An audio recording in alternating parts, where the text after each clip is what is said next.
Então, a gente vai dar aula sobre a Santíssima Trindade. Opa! Não, tá certo. E eu quero começar fazendo uma pergunta para vocês. Quem é Deus? Quem é Deus para vocês? Quem que vocês acham que é Deus? Theo. Quem é Deus? É o nosso Criador, é o nosso motivo de existir e é o nosso Deus. Muito bem. Você, Deus. Vai, Matheus. Tava desviando o olhar para não chamar. Por isso que eu chamei. Vai lá, Matheus. Mas, falando um pouco dele, acho que é o Criador, né? Que veio dele. Quem mais? Quem é Deus? Vamos, resposta. Jesus. Jesus. Nossa, quanta animação. Deus é Deus. Deus é Deus. Olha, muito bom.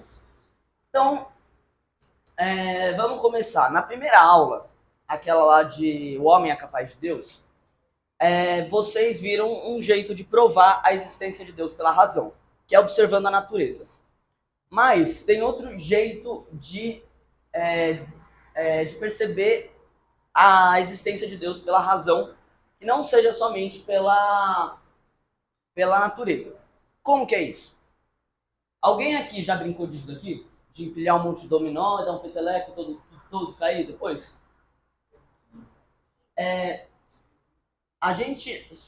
Esse dominó aqui só vai conseguir cair porque o anterior bateu nele. E o anterior só vai cair porque o antes dele também bateu, certo? Então, a gente tem aqui uma reação em cadeia. E a gente consegue provar a existência de Deus com isso. Como? A gente sabe que todo efeito tem uma causa. Então, por exemplo, se eu comer uma maçã, eu só vou comer aquela maçã por causa de um efeito anterior. Então, que eu comprei essa maçã. Mas a gente consegue voltar mais um pouco ainda. Eu só comprei a maçã porque ela foi plantada. E ela só foi plantada porque alguém pegou uma semente e botou na terra. Então a gente consegue ver que toda a ação, todo o efeito tem uma causa anterior, que faz com que esse efeito consiga existir. E se a gente for voltando no tempo, nessa mesma lógica, a gente vai chegar a um ponto que alguma coisa precise dar um peteleco inicial nessa fila de dominó. Que essa coisa que tenha que existir sem que ninguém tenha dado origem àquilo. Um dominó que caia, alguma coisa que derrube o dominó, mas não é derrubada por ninguém. Alguém que tenha necessidade de que exista antes de tudo. Exista por natureza própria e por si só. E essa coisa a gente chama de motor imóvel. O que é um motor imóvel? Justamente aquele que move as coisas, mas não é movido por ninguém. E esse motor imóvel é o próprio Deus. É o que a gente chama de Deus. Se Deus existe por natureza própria, ele existe desde sempre e nada criou ele é eterno.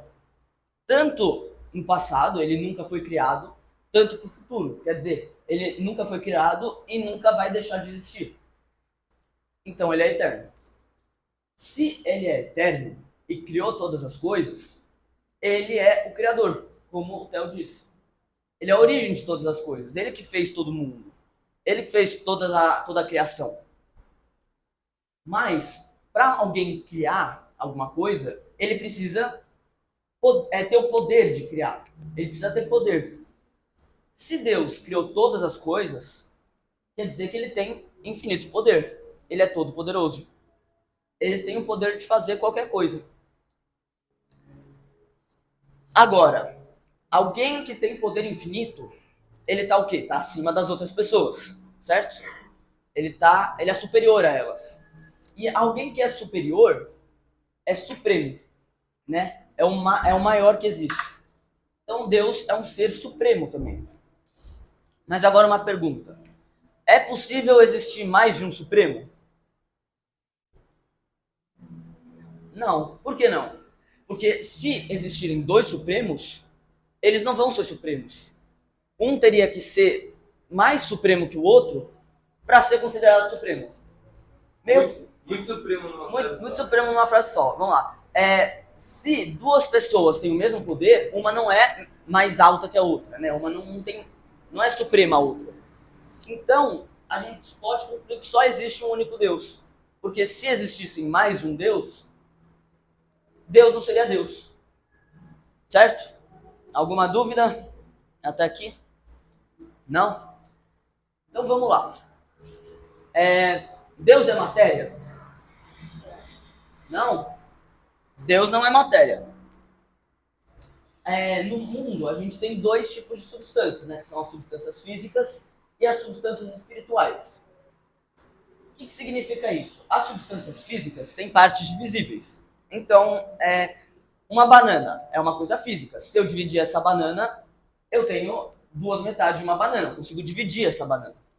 Ela também tem um limite físico. Ela ocupa um espaço. A banana vai estar naquele lugar e ponto. A banana não pode não ocupar um espaço físico. Ela tem que ter um limite em alguma coisa. E ela também pode ser quebrada, separada, dividida e corrompida.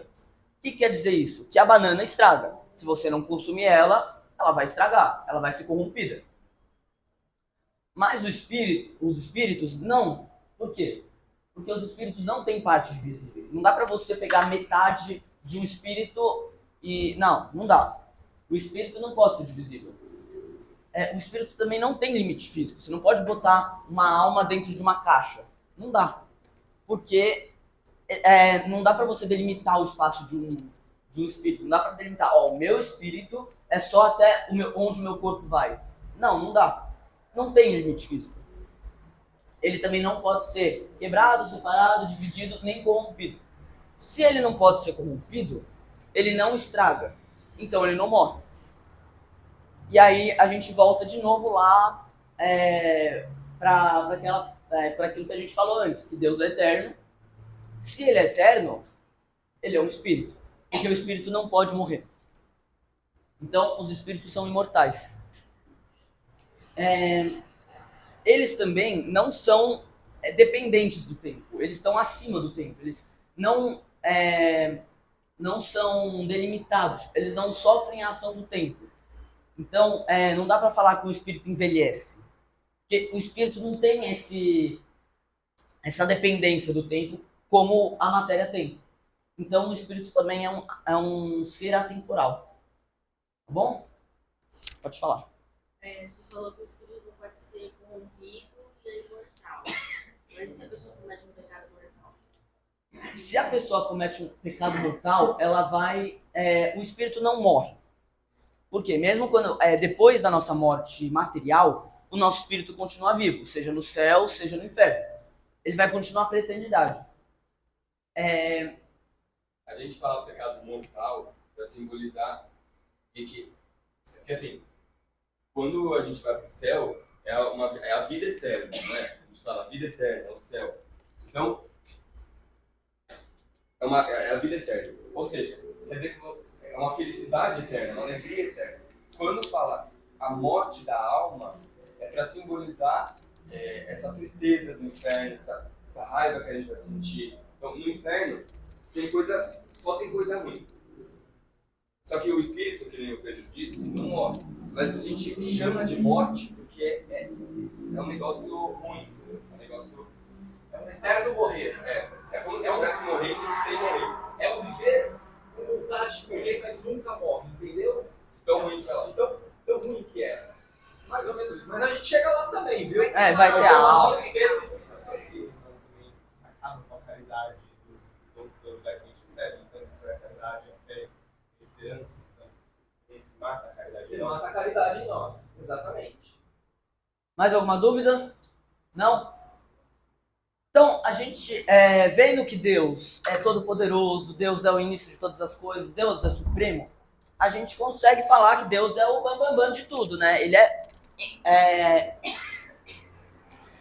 tá fora.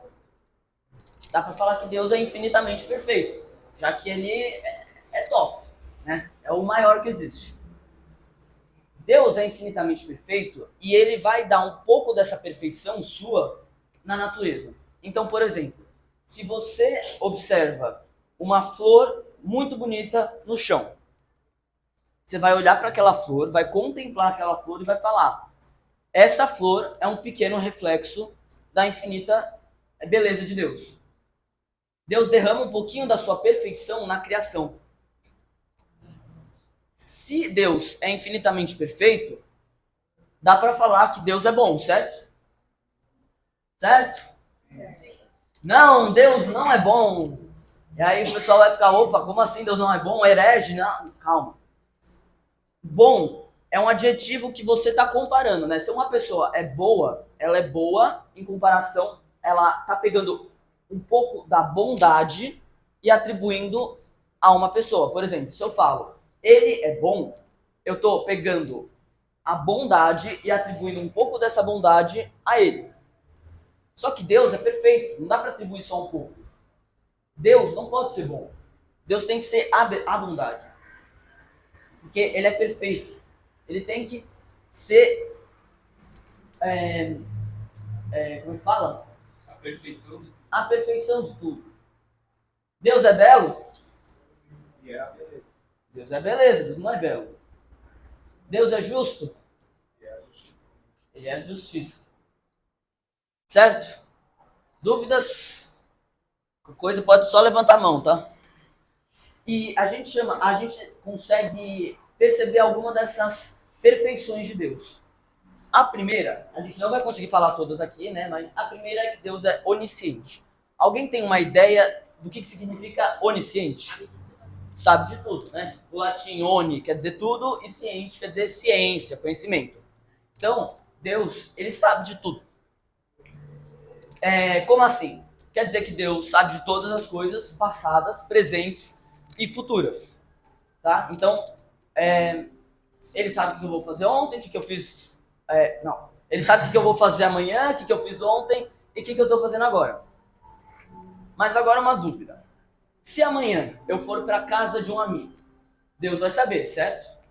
Deus vai saber que eu vou para casa desse amigo. Ele saber que eu vou para casa desse amigo, logo vai me impedir que eu tome a decisão de ir ou não. Porque se Deus já sabe que eu vou, quer dizer que eu não tenho a escolha. Eu não tenho a escolha de não ir para casa do meu amigo, né? Certo? Mesmo? Vocês têm certeza? É livre-arbítrio. É livre-arbítrio. O que é isso daqui? Previsão do tempo. Previsão do tempo, é um homem do tempo, um meteorologista. Um meteorologista, imagina que esse homem do tempo sabe que amanhã vai chover. Ele saber que amanhã vai chover é o que causa chuva? Não. Se amanhã fizer sol, ele saber que vai fazer sol amanhã é o que causa o sol? É a mesma coisa com Deus. Deus nunca vai tirar nossa liberdade. A gente tem um costume de confundir muito o Deus conhecedor, que é o Deus que sabe das coisas, com Deus causador, que é o que causa as coisas. O fato de Deus conhecer o que a gente vai fazer amanhã não tira a nossa liberdade de poder escolher fazer ou não. Certo? Meio confuso, mas deu para entender? Certo? Uma pergunta, posso fazer uma pergunta? Pode. O Pedro começou falando sobre a onisciência de Deus, falando que ele conhece tudo do passado, conhece tudo do futuro e do presente também. Mas e a profundidade desse conhecer de Deus? Até onde vai? Deus sabe aquilo que o Pedro está fazendo agora. Ele sabia que o Pedro ia beber água. Sabe as palavras que ele vai usar. Mas e o coração do Pedro? O que está na cabeça do Pedro? Será que ele sabe? Sabe também o que está na cabeça de cada um de vocês, no coração de cada um de vocês? Então ele sabe de tudo nessa profundidade também. Ele sabe a tua essência, ele sabe os teus pensamentos, os teus desejos. Ele sabe de tudo. Sabe qual que é a essência de uma formiga. Coisa que qualquer cientista vai conseguir descrever a formiga, vai falar o que a formiga faz, qual é a relação delas na sociedade, mas a essência da formiga, que é um serzinho desse tamanho, o cientista jamais vai conseguir. Deus sabe da essência das coisas, da sua essência. Tá bom? Essa é a profundidade de Deus, do conhecimento de Deus. Então, vamos lá. A segunda das perfeições de Deus é que Deus é onipresente. Alguém tem um palpite do que significa onipresença? Esse nome está em todo lugar. Ele, oni quer dizer todo, e presente quer dizer presente, né? Então, não há limites da presença dele. Deus está em todo lugar. Só que a gente viu que o Espírito, ele não pode ser divisível. Então, não é uma parte de Deus que está em todo lugar. Então, 1/10 de Deus está nessa sala aqui com a gente. Não, porque não dá para dividir um Espírito. Isso quer dizer que todo Deus está aqui com a gente. Todo Deus está em todos os lugares. Tá? Deus por completo aqui entre nós, participando dessa aula com a gente. Dúvidas? Pode falar. Então não tem como dizer que Deus é mais presente em um lugar que no outro, por exemplo. Ele não é mais presente numa igreja de fora? Ou na frente do sacrário de outro? Existem níveis de presença de Deus, e aí é um pouco mais complexo. E a gente vai falar o seguinte. A Bíblia é a palavra de Deus. Ou seja, existe uma presença de Deus quando você está lendo a Bíblia. Quando você está rezando em casa, você tem a presença de Deus, mas é uma presença diferente, por exemplo, da Santa Missa. Certo? Porque na Santa Missa o padre, ele está lá em persona Christi, ou seja, ele é a pessoa de Cristo celebrando. Tá? E a gente vai ver isso aí mais pra frente. Mas estou dando só um spoiler. E no sacramento, né, da Eucaristia, lá é a presença real, a presença substancial. Então você tem níveis de presença, mas não que Deus ele está dividido, porque a gente viu que o Espírito, né, Deus é um Espírito. O Espírito ele não está dividido. Você não consegue dividir. Uma porçãozinha a mais de Deus aqui, ou menos uma porção aqui de Deus. Então é um conceito difícil da gente assumir, mas realmente isso daqui que o Pedro está colocando. E existem níveis diferentes da presença de Deus. No nosso coração, Deus está presente. Mas quando a gente é batizado, Deus está mais presente, porque Ele faz o nosso coração um habitat dele, né? Uma morada para Ele. Tá? Certo? Então, a terceira perfeição de Deus que a gente vai ver é que Deus é onipotente. Isso significa que Deus pode fazer tudo. Ele é todo poderoso, né? Deus tem infinito poder para fazer tudo que Ele quiser, como Ele quiser e na hora que Ele quiser. Então, dá para falar, Deus poderia criar um universo a partir do nada? Pode. Deus pode fazer uma árvore plantada de cabeça para baixo? Pode também. Deus pode fazer uma criança brotar do chão agora? Pode, não teria por que não, né? Então Ele tem infinito poder de fazer tudo o que Ele quiser. Certo? Outra coisa que a gente vai ver. Deus é misericórdia. O que significa que Deus é misericórdia?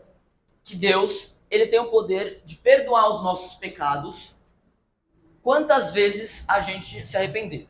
Então, por exemplo, fiz um pecado. Roubei uma coisa do supermercado. Se eu me arrepender, Deus Ele vai me perdoar. Ele tem o poder de me perdoar, a misericórdia dele é tanta que Ele tem o poder de me perdoar tantas vezes quanto eu me arrepender. Por maior pecado que a gente possa cometer, Deus pode perdoar. Nossa, até o mais grave dos pecados de todos? Sim, contanto que a pessoa se arrependa. Vou dar um exemplo. Se você jogar uma colher de açúcar no mar, o mar vai adocicar? Se você jogar um copo de açúcar no mar, ele vai adocicar? E se você jogar um caminhão de açúcar no mar, ele vai adocicar? É a mesma coisa com a misericórdia de Deus. Só que imagina que não é só o mar da terra, é um mar infinito. Um mar infinito de misericórdia. E o açúcar é o pecado. Se você fizer um pecado assim, ou do tamanho de um caminhão, Deus tem o poder de perdoar ele. É só a gente se arrepender. e depois procurar a vida melhor, tudo mais. Mas aí a gente vai falar em outra aula. Só que Deus não é só a misericórdia. Deus também é justiça. O que significa? Que se eu não me arrepender, não buscar melhorar, não tentar mudar de vida, Deus não consegue me perdoar. Deus não vai me perdoar. Então Deus é justiça e misericórdia. Só que a justiça dele não vai anular a sua misericórdia e a sua misericórdia não vai anular a sua justiça. Certo? Então, tem uma passagem que não precisa abrir se você não quiser, senão vai demorar muito, que é quando Deus revela o seu nome, que está em Êxodo 3, do 13 ao 14. Naquela época, Moisés estava pastoreando ovelhas, e aí ele encontrou uma sarça, que é tipo um arbusto, pegando fogo. Só que o fogo não estava queimando. A árvore não estava se consumindo. É um fogo que não queimava. E aí, daí Moisés conversou com Deus a partir da sarça dele, que era a presença de Deus lá. E aí Deus pediu para Moisés libertar o povo de Israel do Egito, que estava sofrendo a escravidão de lá, do faraó. Então aí, fala essa passagem. Moisés perguntou: quando eu chegar diante dos israelitas e lhes disser, o Deus de seus antepassados me enviou a vocês, e eles me perguntarem, qual o nome dele? Que lhes direi? Disse Deus a Moisés: eu sou o que sou. É isso que você dirá aos israelitas: eu sou, me enviou a vocês. Palavra do Senhor? Graças a Deus. Então Deus revela o seu nome como eu sou. Caramba, o que significa eu sou? Difícil, né? É o verbo ser. Mas o nome das coisas, elas dão uma característica. Elas vão. O nome de. Desculpa, calma aí. Vamos formular aqui. O nome de cada coisa tem um significado. Então, se você fala um assento de uma cadeira, esse assento tem um significado. E esse significado define o que aquela coisa vai ser. Então, um assento serve para sentar. É o significado da palavra assento. Só que o nome de Deus não consegue definir o que é Deus.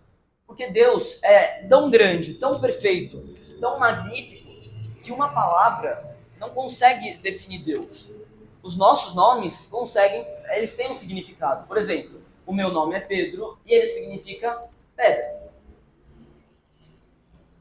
Pedra forte. Só que Deus, o nome de Deus não vai conseguir ter um significado do que Deus é. Deus é tão grande que uma palavra não consegue delimitar Deus. Se conseguisse delimitar, Deus não seria Deus. Meio complexo, mas... né? É isso, basicamente. Alguma dúvida? E agora a gente vai passar por um tema um pouquinho mais difícil. Tá? A Santíssima Trindade. Tem dúvida? Tá, né? Quando vocês falaram da onipresença, da onisciência e da onipotência de Deus, se ele está em todos os lugares, se ele tem poder absoluto, a que nível ele consegue intervir nas coisas que estão acontecendo? Por exemplo, uma guerra. Ele está vendo, ele está ciente e ele sabe que cada coisa vai acontecer. A que nível ele consegue intervir não acontecer ou acabar? Seguinte, Deus ele é onipresente, onisciente e onipotente, ou seja, ele pode tudo, ele sabe tudo e ele está em todo lugar. Mas acontece guerra, né? O porquê que está acontecendo guerra? Porque Deus, lembra que Deus é amor, tá? Deus em primeiro lugar, ele é amor. E para você amar alguma pessoa, para você amar alguém, você não pode botar uma bola de ferro. Eu amo tanto meu filho, Pedro, eu vou deixar ele no quarto preso, uma bola de ferro para evitar que ele faça besteira. Isso é amor? Não é. Então, parte do pressuposto de quem ama dá liberdade. Então, as pessoas elas têm liberdade de escolha. E quando você tem liberdade de escolha, você tem pelo menos dois caminhos. o certo e o errado. Quando não tem mais caminhos errados para fazer. Certo? Então, a partir do momento que você tem liberdade, você tem livre-arbítrio, e sabendo que Deus é um Deus amoroso, sim, claro, com certeza. Mas Ele te dá liberdade, né, de você definir, Ele quer o bem de todos nós, mas Ele não vai impor nada a ninguém.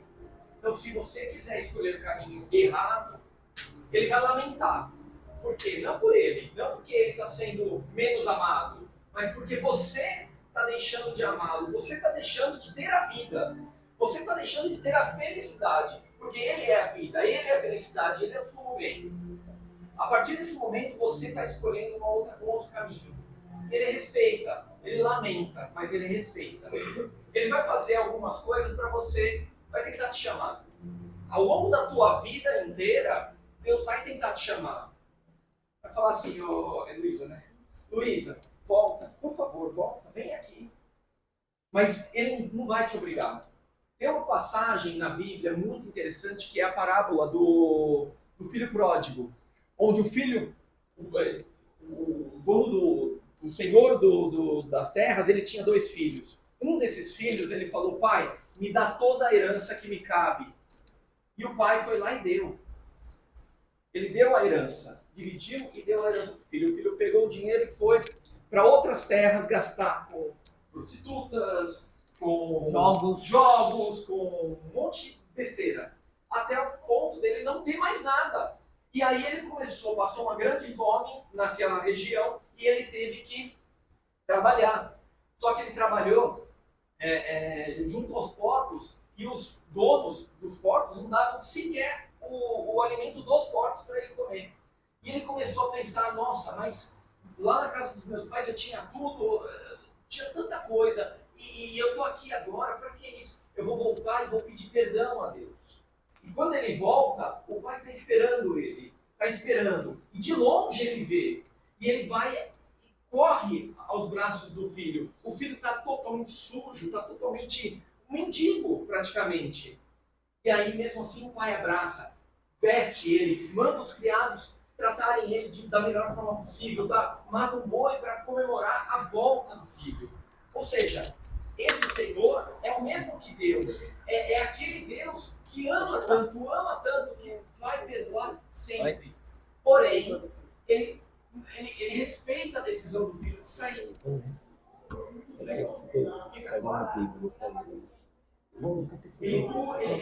gosta. Mas é que gastou nisso agora e não dá pra ver meu. Coisa errada é punida. Da mesma forma, Deus corrige. Ele corrige porque ele ama. Ele fala, não faz mais isso, filho, porque eu te amo e eu sei que eu vou aplicar uma punição agora para que você não tenha um problema maior no futuro. Então ele pode punir, mas é aquela punição de um pai que ama, de uma mãe que nem as nossas, que pune, mas ama o filho. Não é uma punição por si só de maldade. Certo? Então isso é muito importante a gente saber. Mais alguma dúvida? Só para desculpa, mas só um puxadinho aqui. Você voltou e falou, pai, pequei contra o céu e contra ti, já não mereço mais ser chamado teu filho. Me perdoa. Quando você fala me perdoa para o pai, ele vai falar, tá bom, filho, eu te perdoo. E o teu perdão ele já foi concedido. Mas você tem que pagar por aquilo que você fez. Né? Eu estou jogando bola, eu quebro uma vidraça. Eu tenho que pagar pelaquela vidraça que eu quebrei. Eu sou perdoado, eu peço perdão, sou perdoado, mas eu tenho uma consequência. Eu preciso pagar pela vidraça que eu quebrei. Tá bom? Pode falar. Não sei se minha pergunta ficou muito boa e quis. Não, tudo bem. Mas se Deus é bondade em todos, porque Deus, através de nós, ou através dele, não faz com que ajudemos os espíritos maus a se tornarem espíritos elevados, não apenas condenar esses espíritos. Vocês lembram que eu falei que os espíritos são atemporais? Então, os espíritos eles têm um nível de conhecimento muito maior que o nosso e desde o começo eles já sabem de tudo. Né? Tudo não, mas eles já sabem de muita mais coisa que a gente. Então, eles não têm um tempo para ir raciocinando e e mudando de ideia. Os anjos não conseguem se arrepender. Então, porque eles já fizeram a escolha deles. No começo, quando eles foram criados, Deus deu uma escolha para eles. Ou você me segue, ou você não me segue. Os que seguiram a Deus são os anjos que a gente conhece, normal. Só que os que não seguiram a Deus, eles tiveram essa escolha. Eles já sabiam de tudo que ia acontecer se eles não seguissem a Deus. Já sabiam das consequências, de tudo que eles iam passar, tudo mais. Então, mesmo eles já sabendo de tudo, eles não conseguiriam voltar atrás. Eles não conseguem se arrepender. E esses anjos que eles decidiram não seguir a Deus são chamados de demônios. Eles são os demônios. Então, não dá para um espírito mau voltar atrás e ser bom, e o espírito bom voltar atrás e falar, poxa, me arrependi, quero ser mal, não quero mais seguir a Deus. Tá? Certo. A gente vai falar um pouco mais. Então, vamos lá. Até aqui, desde o começo da aula até aqui, a gente conseguiu fazer uma linha de raciocínio, a gente conseguiu ver mais pela lógica, né, pela razão. A partir daqui, a gente não vai conseguir chegar pela razão, porque vai ser um mistério de fé. A gente só vai conseguir chegar através da fé. Mistério de fé, como o próprio nome já diz, é uma coisa que a gente não pode chegar pela razão, somente pela fé. É um mistério que só pode ser alcançado pela fé. E a gente só conhece esse mistério de fé pela revelação de Cristo. Então, quando Cristo se encarnou, veio para a Terra, ele nos falou sobre esse mistério de fé. Ele nos falou sobre a Santíssima Trindade. E a Santíssima Trindade é o mistério central da nossa fé. Por que central? Porque por ele todos os outros mistérios vão ser formados. Ele é um mistério central, o principal e um dos mais difíceis de todos. Então, o que é a Santíssima Trindade? Quando Jesus veio até nós, ele se revelou como Pai, Filho e Espírito Santo. Então, a Santíssima Trindade é esse mistério que Deus se revela como um Deus em 3 pessoas. A gente não professa que são 3 deuses, porque a gente já viu que só pode existir um Deus. Então, é um Deus só que são 3 pessoas. São 3 pessoas que compõem a Santíssima Trindade. É difícil de explicar, mas a gente vai tentar fazer o nosso melhor. Qualquer dúvida, vocês podem falar, tá? Os 3, o Pai, o Filho e o Espírito Santo, têm a mesma natureza, que é a divina. A gente, né, nós, pessoas, temos uma natureza, que é a humana. Os anjos têm uma natureza também, que é a angélica.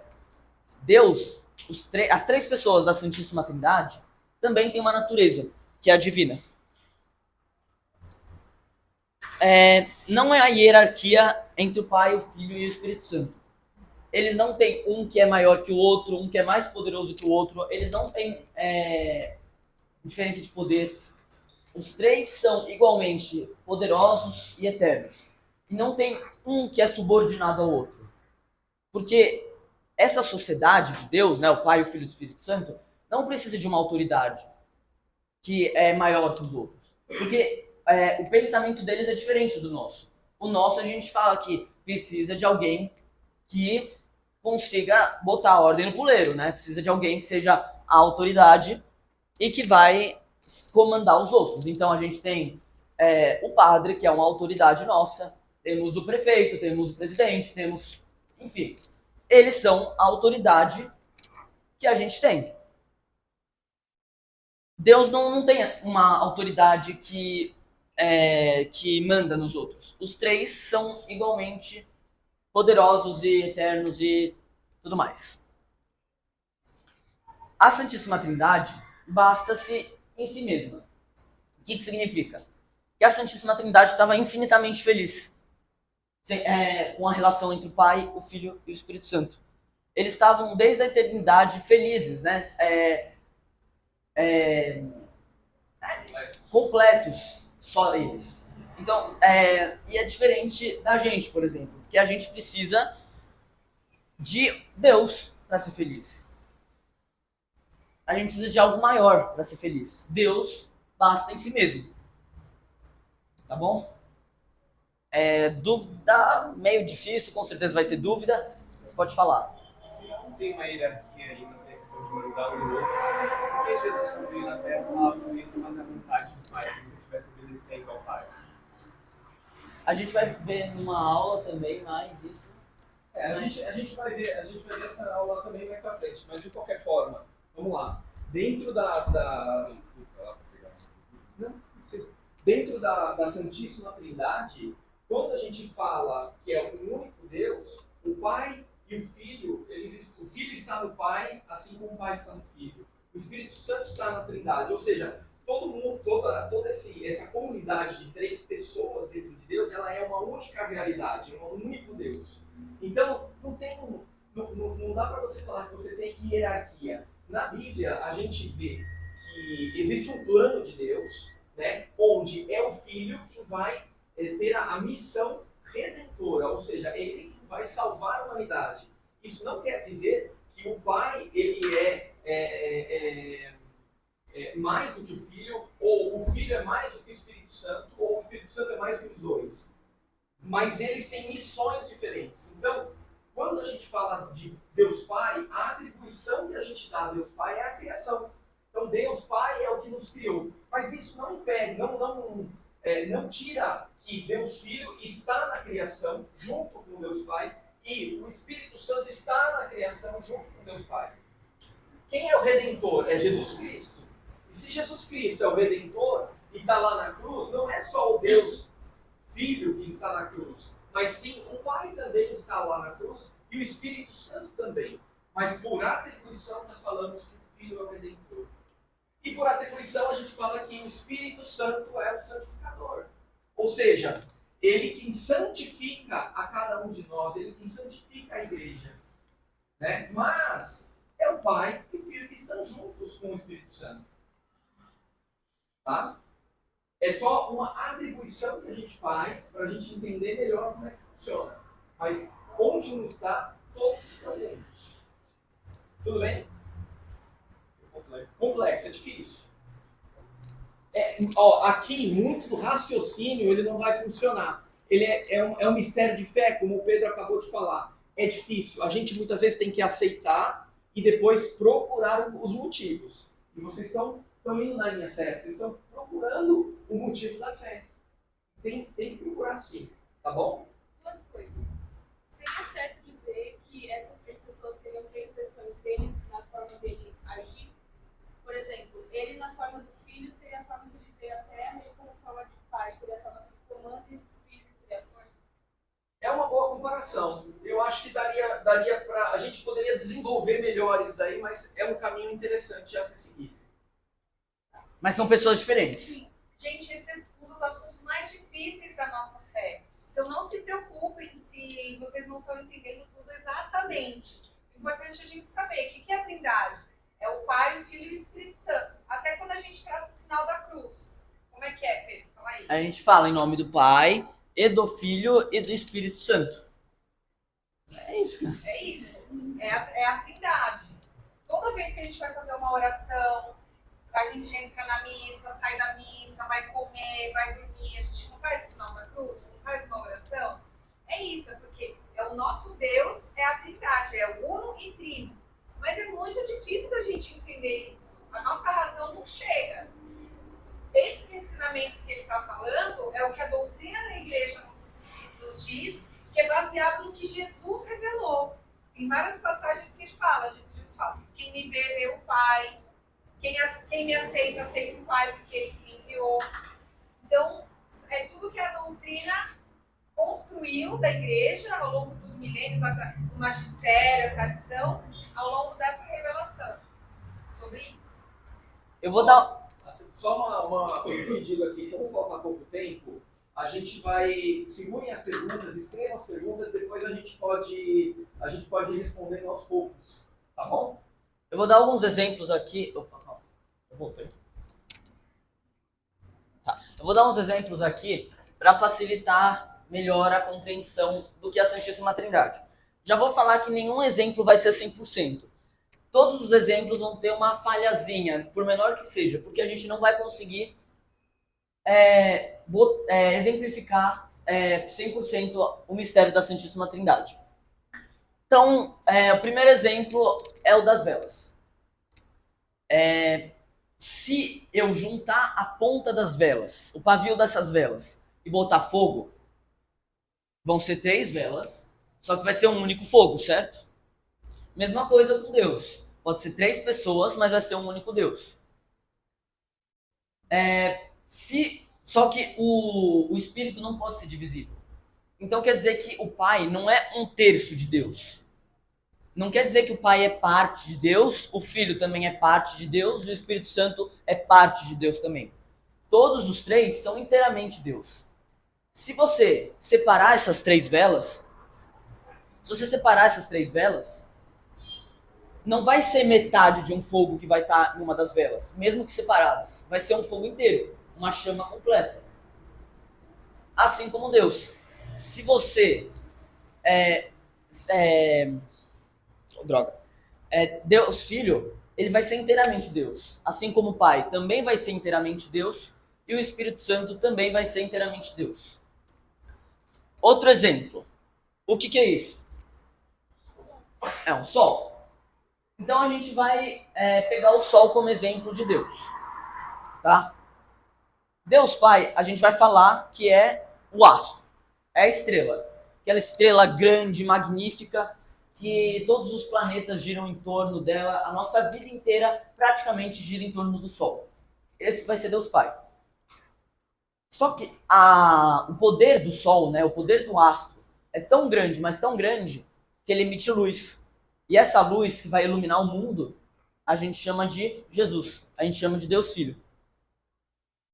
E essa luz, ela vai manter todo o nosso ecossistema, ela vai fazer com que aconteça a vida. Essa luz vai poder, ela vai contribuir para que a vida na Terra exista desse jeito. Só que o Sol não emite só a luz, ele também emite calor. E esse calor que nos aquece, que nos deixa vivos também, né? Que nos deixa, que mantém o ecossistema do jeito que ele é, toda a vida na Terra, a gente vai chamar de Espírito Santo. O Sol, o astro, é o Sol. A luz também é o Sol. E o calor também é Sol. É um exemplo que a gente consegue fazer da Santíssima Trindade, porque os 3 são Sol, só que é um Sol só. Tá bom? É isso, né? Acho que isso daqui é fogo, certo? Uma labareda, sei lá, uma fogueira, talvez. E o que é preciso para o fogo acontecer? 3 coisas. É o combustível, o oxigênio e o calor, certo? Sim. A gente vai assumir que o fogo é Deus. Sem uma dessas 3 coisas, dá para existir fogo? Não. Se você tirar o oxigênio, não existe fogo. Se você tirar o calor, não existe fogo. E se você tirar o combustível, também não existe fogo. É a mesma coisa com Deus. Caso não existisse uma dessas 3 pessoas da Santíssima Trindade, também não funcionaria. Os 3 têm que existir. Mas ao mesmo tempo é um fogo só. Tá bom? Acho que eu vou passar esse exemplo aqui. Tá? Isso daqui é o creio niceno-constantinopolitano. Vocês conhecem ele? Na última aula. Não falou não. Falou na de quê? Falou. Ah, tá. Então. Tá bom. É o credo niceno-constantinopolitano. E aqui a gente consegue ver o que a gente falou na aula. Para falar que não é coisa da nossa cabeça, que a gente está inventando e tudo mais. E tudo que está aqui é dogma. Vocês lembram o que é dogma? Muito bem, acho que sim, né? Todo mundo lembra. Então, ele vai falar sobre as 3 pessoas da Santíssima Trindade. Essa primeira parte vai falar de Deus Pai. Então, Deus Pai, Todo-Poderoso, Criador do céu e da terra, de todas as coisas visíveis e invisíveis. Nessa segunda parte, ele vai falar sobre Jesus, né? Sobre o Deus Filho. Creio só Senhor Jesus Cristo, Filho unigênito de Deus, nascido do Pai de todos os séculos. Aí aqui ele fala, Deus de Deus, luz da luz. Deus verdadeiro de Deus verdadeiro. Que o Filho, ele é Deus também. Assim como o Pai, ele é Deus de Deus. Ele tem a mesma essência do Pai, a mesma natureza divina do Pai. Depois, vai falar que quando Jesus se encarnou para a nossa salvação. Aqui eu não vou me alongar muito, porque vai ter uma aula certinha sobre isso também, várias aulas sobre isso, então eu vou deixar quieto essa parte por enquanto. Aí, nessa terceira parte, creio no Espírito Santo, Senhor que dá vida, e procede do Pai e do Filho, e com o Pai e o Filho é adorado e glorificado. Ou seja, ele é tão importante quanto Deus Pai e Deus Filho, porque ele é como o Pai e o Filho é adorado e glorificado. Certo? E aí essa última parte vai ter também aula sobre isso. E por fim, para finalizar, eu vou dar um exemplo.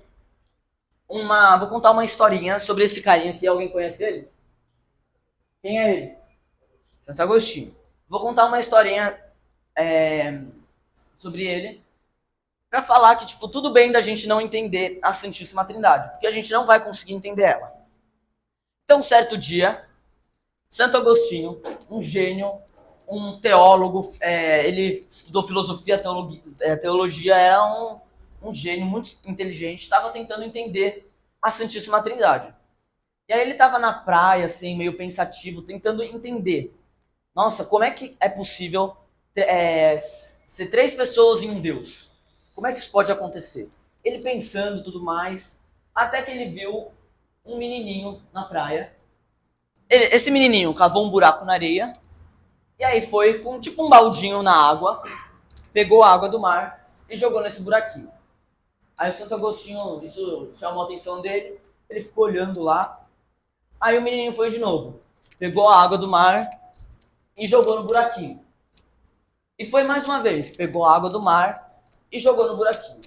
Ele ficou fazendo isso várias e várias vezes, até que a dúvida chegou em Santo Agostinho, e ele chegou para o menino e falou: o que você está fazendo? Você está aqui há muito tempo fazendo isso várias vezes, pegando água e jogando no buraquinho. O que você está tentando fazer? Aí o menininho falou: eu estou tentando botar essa água toda do mar, essa imensidão de água toda no mar, dentro desse pequeno buraquinho de areia. Aí Santo Agostinho olhou para ele com uma cara tipo, quê? Como assim? Vai ser impossível você botar essa imensidão de água nesse buraco de areia. Não cabe. Não dá. Aí o menininho chegou para ele e falou: é a mesma coisa que você está tentando fazer com a Santíssima Trindade. Você está tentando botar esse mistério gigantesco dentro da sua cabeça, que é muito pequena para isso. E aí, na verdade, esse menininho era um anjo. Então, isso só para a gente ver que se nem Santo Agostinho, que era um gênio, conseguiu entender a Santíssima Trindade, não tem problema da gente não entender. Porque é impossível a gente entender, a gente botar aquele mar gigantesco nesse pequeno buraquinho de areia. E com isso a gente acaba a aula. Uma colega nossa, Vivian, ela fala bastante isso, né? Se a gente conseguisse colocar Deus na nossa cabeça, que seria esse Deus tão pequenininho que a gente consegue entender? Não é verdade? Então, Deus ele é muito maior do que o nosso pensamento, do que a nossa razão e tudo mais. Então, essa é a mensagem para vocês, né? Não se preocupem se vocês não entenderam. A pergunta pode existir, vocês podem levantar a mão, fiquem à vontade, tá? Mas não se preocupem se é um assunto difícil mesmo de entender. Tudo bem? Alguma dúvida? Não? Aqui a gente vai chamar agora também a Flávia. A Flávia que vai falar também mais um pouquinho, vai dar uma continuidade para a gente aí, de um assunto bastante importante e pertinente que a gente vai ter agora. Ombro? Ajuda aí.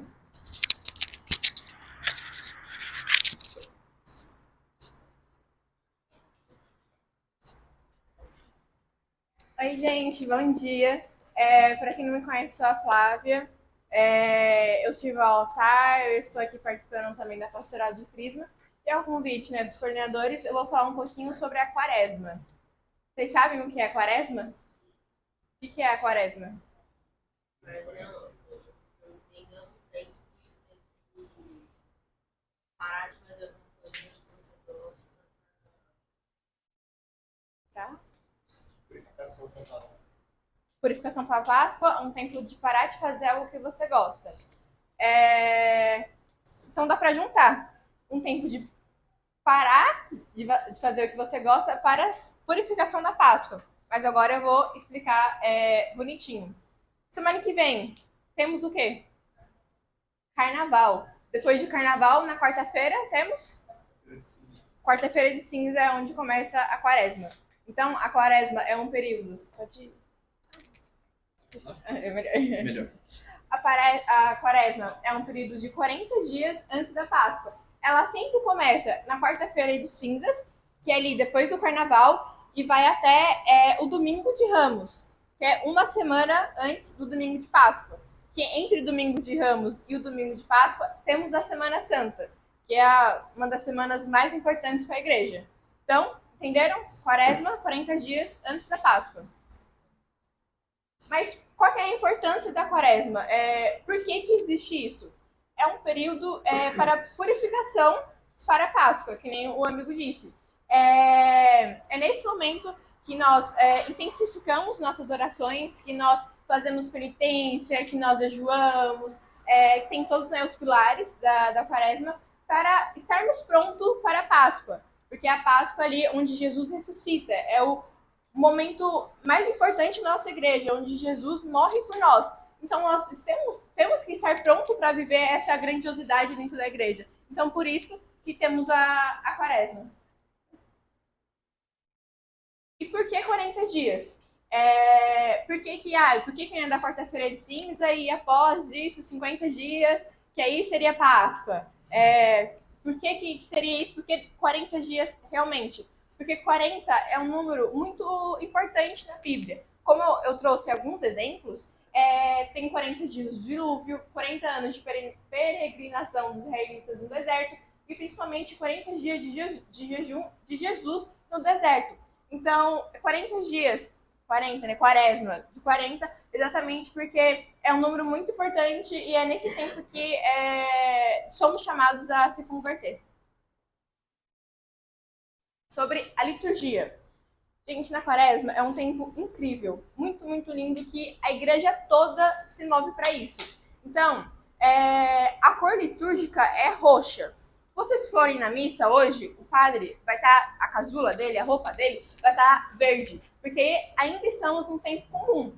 Mas se vocês forem na outra semana, sem ser domingo que vem na outra, o padre vai estar de roxo, porque roxo significa penitência e significa luto. É exatamente para exemplificar a quaresma, para mostrar que estamos na quaresma.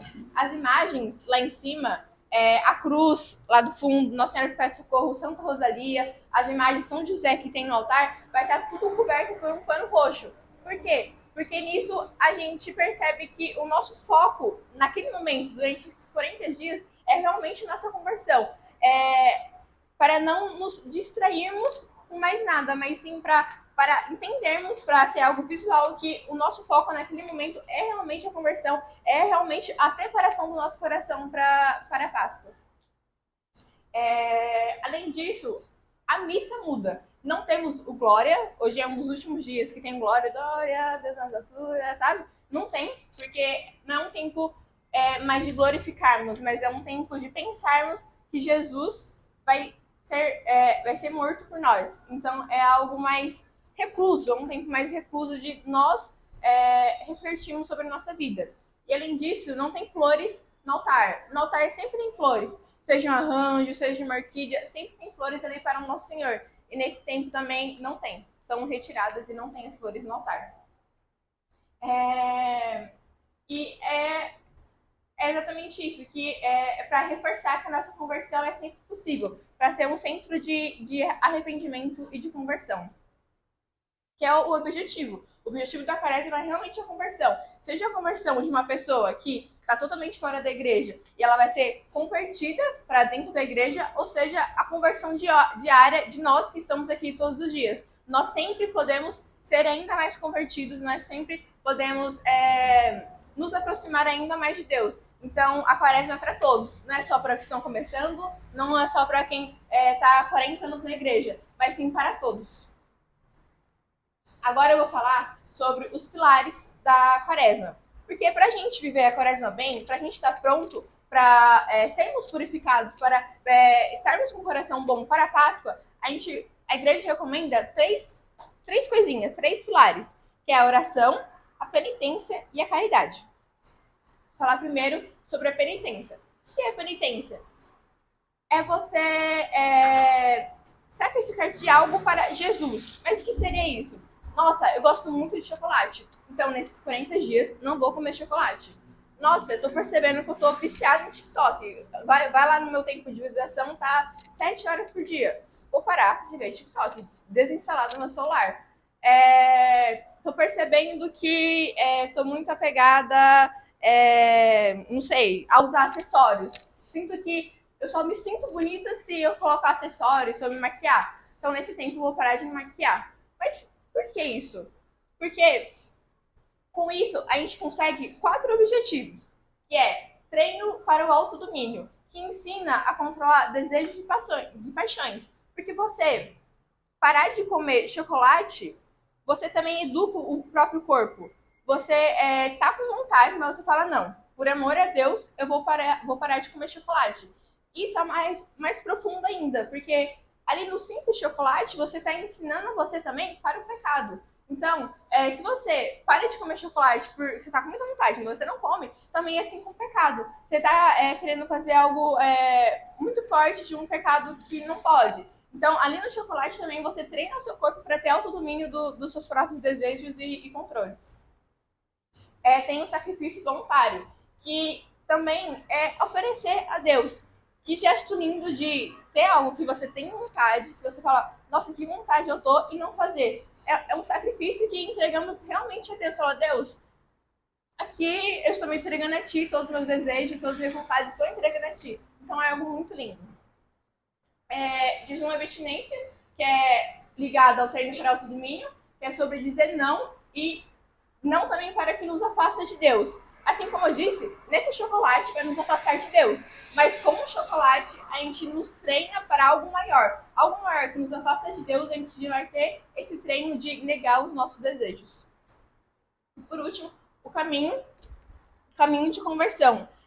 Nos ajuda na mudança de vida e na aproximação de Deus. Então, gente, se você está ofertando ali o seu desejo de comer um chocolate, de tomar um refri, de ficar jogando por várias horas, de ficar no TikTok, ali a gente está sendo convertido, ali a gente está entregando nossas vontades a Deus e está permitindo que Deus haja na nossa vida. Então, ali a gente está permitindo que Jesus nos converta. Beleza? O tópico de penitência e jejum? Alguma dúvida? Eu vou passar para o próximo pilar, que é a oração. Gente, a oração é muito, muito, muito, muito importante. Eu tentei resumir em 6 tópicos para ficar mais didático.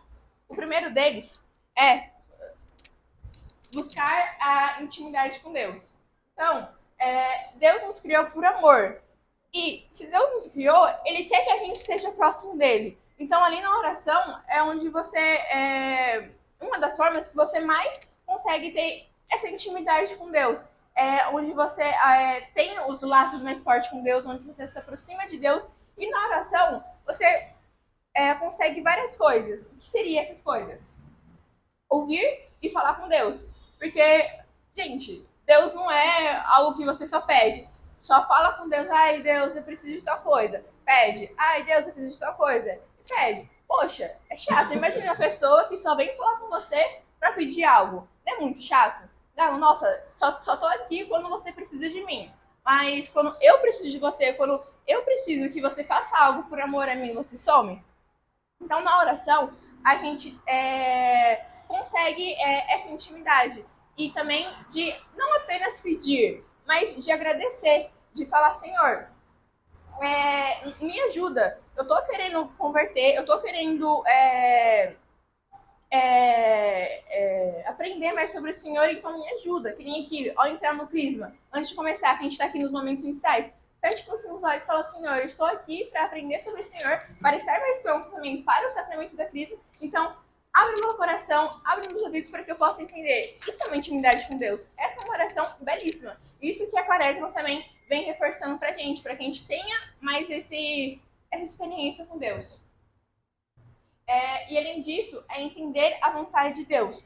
Porque quando a gente tem que tomar uma decisão muito importante da nossa vida, mudança de escola, ou algo, enfim, trabalho, faculdade, algo muito importante, também lembra de pedir orientação de Deus. Lembra na oração perguntar, Senhor, qual que é a sua vontade para a minha vida? Porque não é apenas fazer o que a sua mente acha, o que o seu coração acha. Que nem o Pedrinho disse, Deus sabe de todas as coisas. Então pergunta para ele, Deus vai te responder. Não pode ser na hora, não pode ser na hora, porque Deus sabe o tempo de todas as coisas. Mas começa a criar esse hábito de conversar com Deus. Ali, quando você vai ler a Bíblia, por exemplo, traz o sinal da cruz e fala, Senhor, abre meus corações, meu coração, abre meus ouvidos, para que eu entenda a palavra e que o Senhor fale quando eu estiver orando, quando estiver lendo a Bíblia, que o Senhor fale.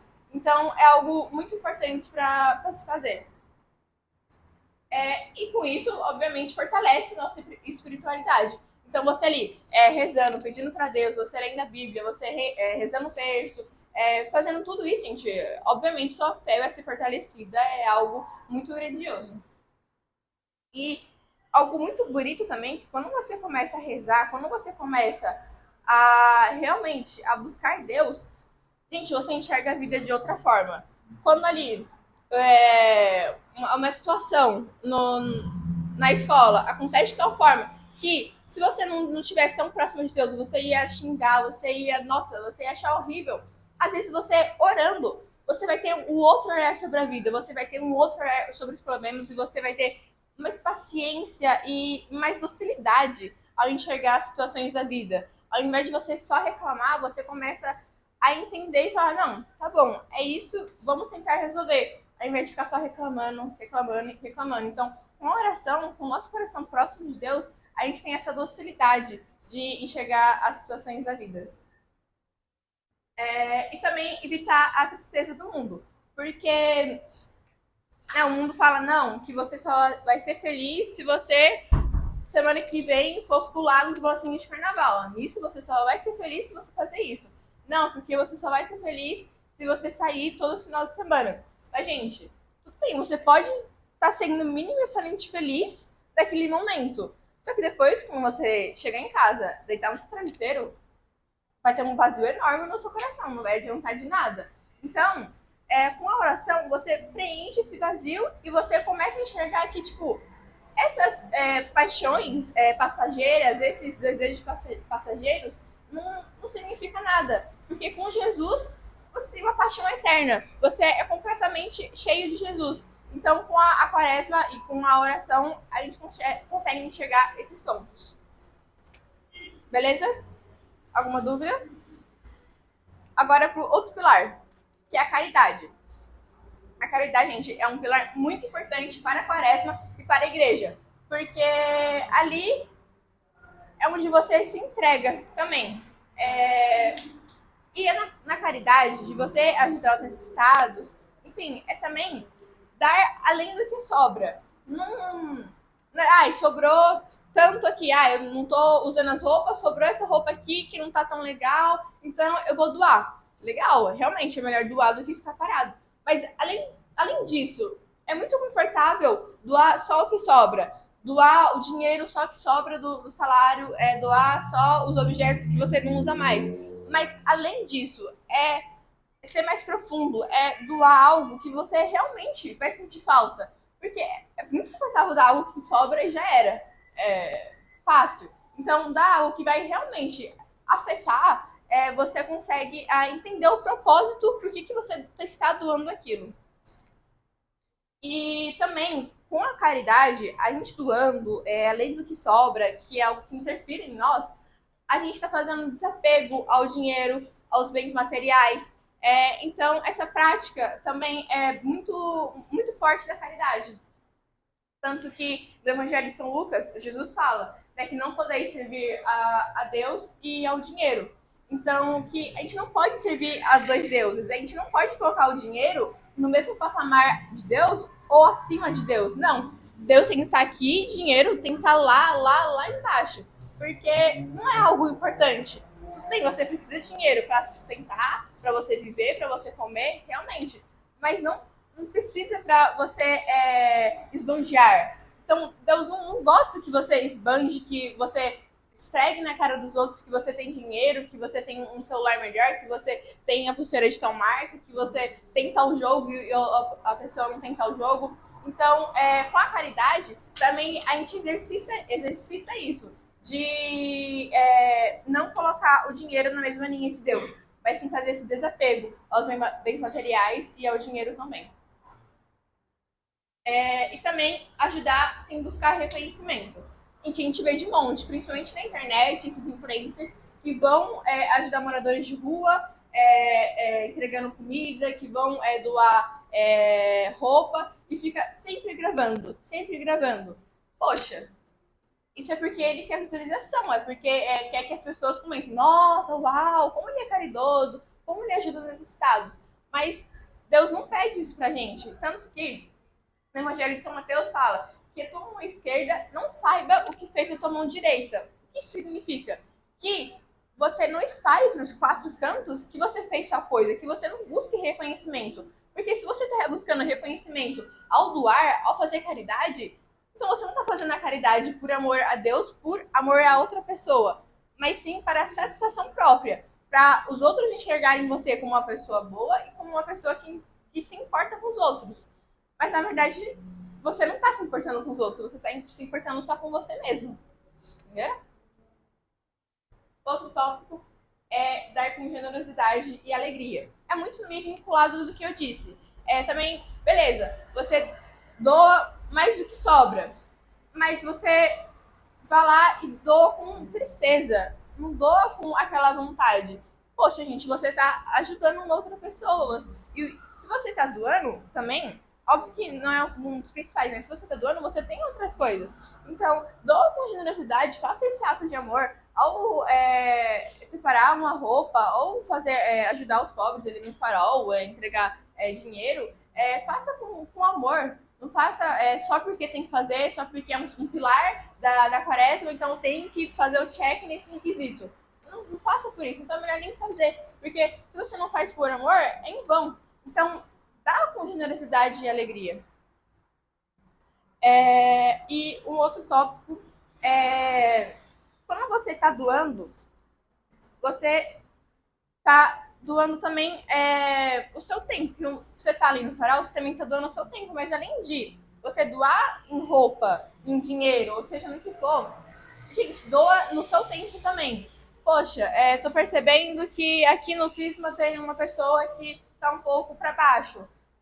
Tu conversa com ela, chega, fala, oi, tudo bem? Doa o seu tempo, ou você tá na sua escola e vê alguém que tá triste, que no seu dia não tá legal, que tá uma pessoa sempre animada, nesse dia tá cabisbaixa, tá triste. Chega, pergunta pra ela, o que aconteceu? Precisa de alguma coisa? Então, é mais também do que doar bens materiais, mas é doar seu tempo pra conversão da pessoa também.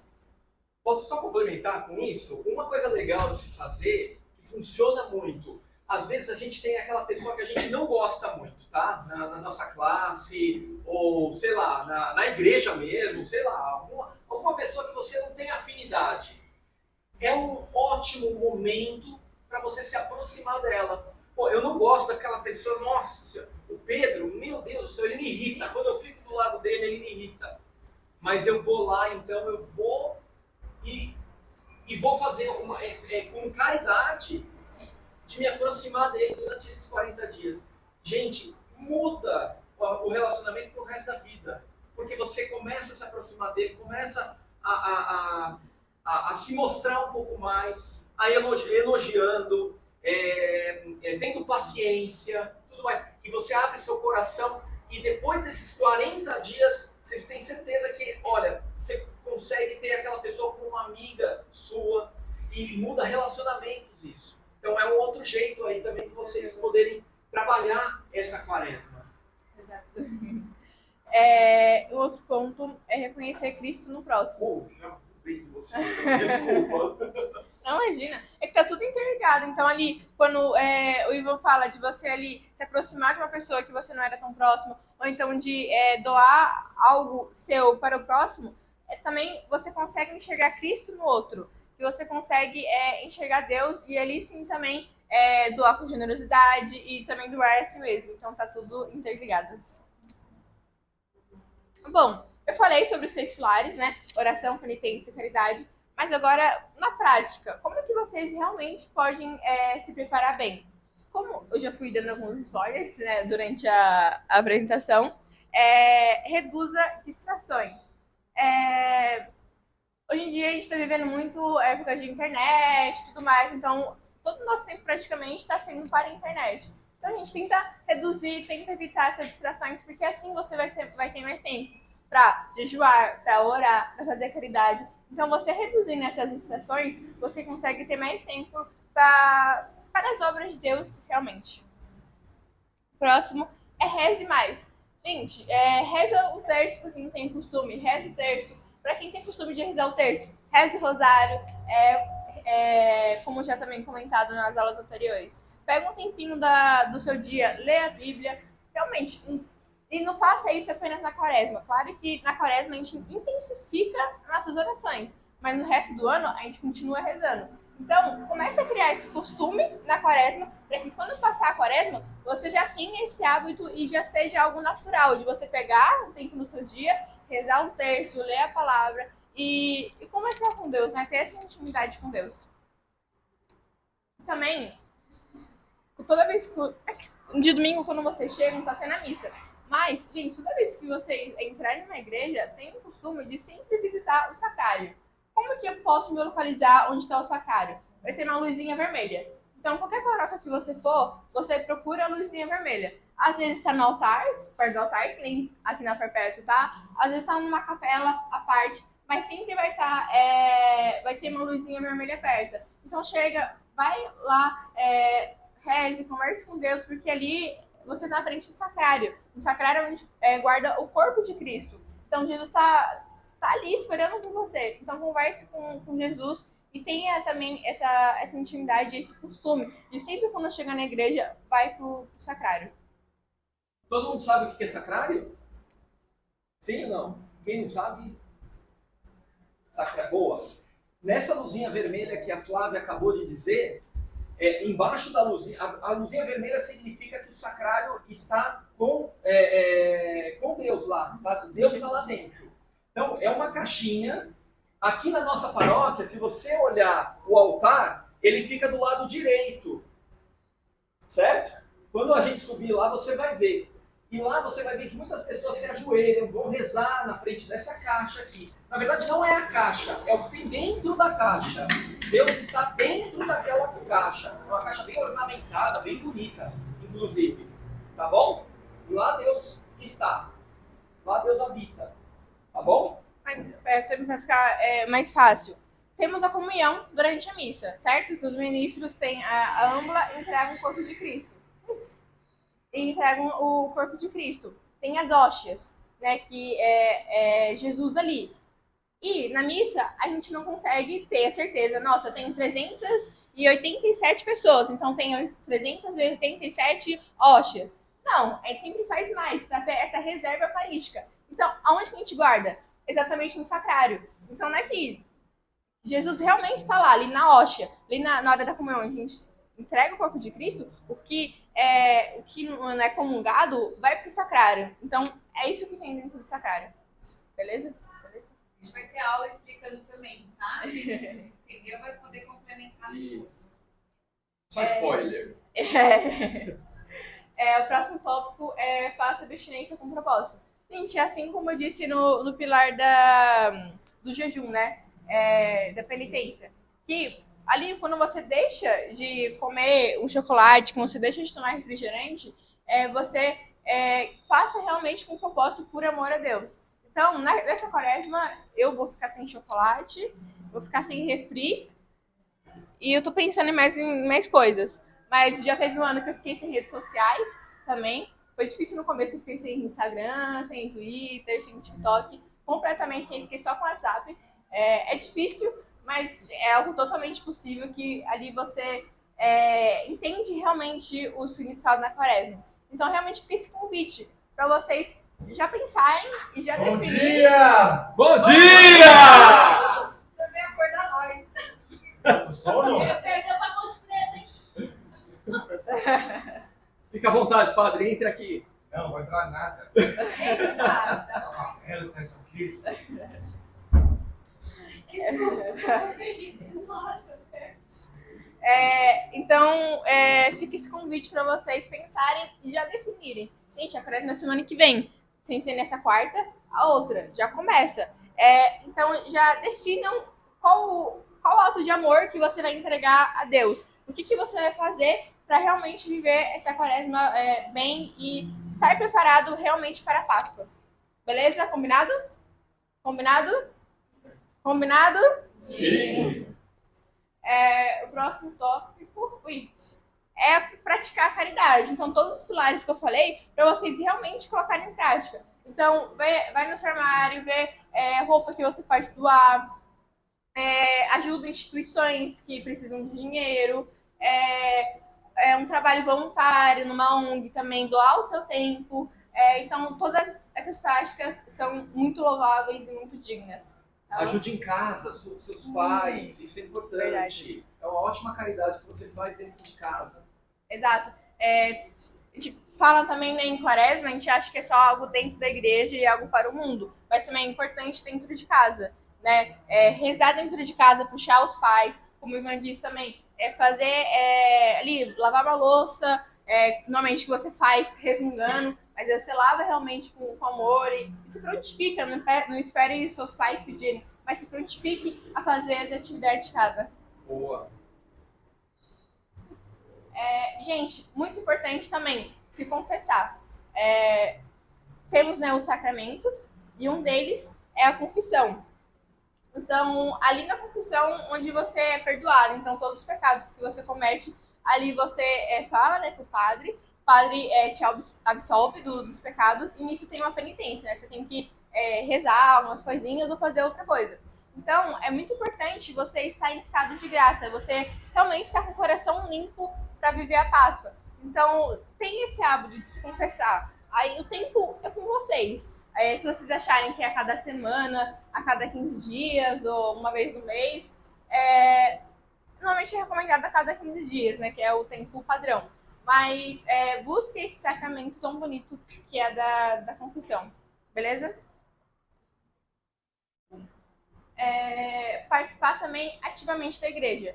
Gente, a igreja em Semana Santa, em tempo de quaresma, é algo completamente lindo. É um tempo realmente muito diferente dentro da igreja. É claro que é sempre lindo o ano todo, mas a quaresma tem uma coisa que, gente, é muito lindo. Então participe. Vai às missas de todo domingo bonitinho. Agora, na quarta-feira de cinzas, vai na missa, que ali vai ter o pó que traçam lá, o sinal da cruz com pó, para você lembrar que você é pó. Então, vá na quarta-feira de cinzas, participe na quarta-feira de cinzas e na sexta-feira santa. A igreja pede que a gente não coma carne. Então, não coma carne, faça jejum. Fique realmente participando ativamente disso. No Instagram da paróquia sempre posta a programação. Então, vem um grupo de jovens enraizados, tem todo domingo, 4h30 da tarde. Amanhã não, hoje 4h30 da tarde, vai falar sobre a quaresma também. Então vai ter um pregador muito legal que vai falar sobre a quaresma mais a fundo. Então venham, participem para entender também esse momento tão bonito que a igreja tem. Beleza? E o último tópico. Gente, que adianta vocês fazerem ato de caridade, vocês pararem de comer carne, de vocês pararem de comer chocolate, diminuírem o tempo de jogo, se você ainda no seu dia a dia continuar o mesmo. Se você no seu dia a dia continuar impaciente, continuar xingando Deus e o mundo, continuar falando 1001 palavrões, não adianta nada, certo? Porque se você tá ali praticando tudo isso e não te mudar, alguma coisa tá errada. Então também, nesse tempo, também como consequência, mas também façam isso com propósito, de evitar xingamentos, de evitar palavrões, de realmente enxergar Cristo no outro e tratar o outro com amor e com docilidade. Então, todos esses tópicos que eu falei, né, de oração, penitência e caridade, é algo que nos converte e nos aproxima de Deus. Então, fica esse convite, convite não, né, fica essa obrigação, né, todos nós cristãos, todos nós devemos fazer isso, fazer essa penitência, oração e caridade, e que seja algo realmente para nos converter. Que seja, a quaresma é um tempo de conversão, quaresma é tempo de conversão. Então, que vocês se convertam ainda mais e que vocês busquem mais Deus e que vocês tenham essa experiência com Deus, para que quando passar a Semana Santa, né, a Semana incrível, e que tenha a Páscoa, que vocês já estejam acostumados com essa rotina e que vocês perpetuem, que vocês continuem nesse ritmo de oração, de buscar Deus em todas as coisas. Tá bom? É isso aí.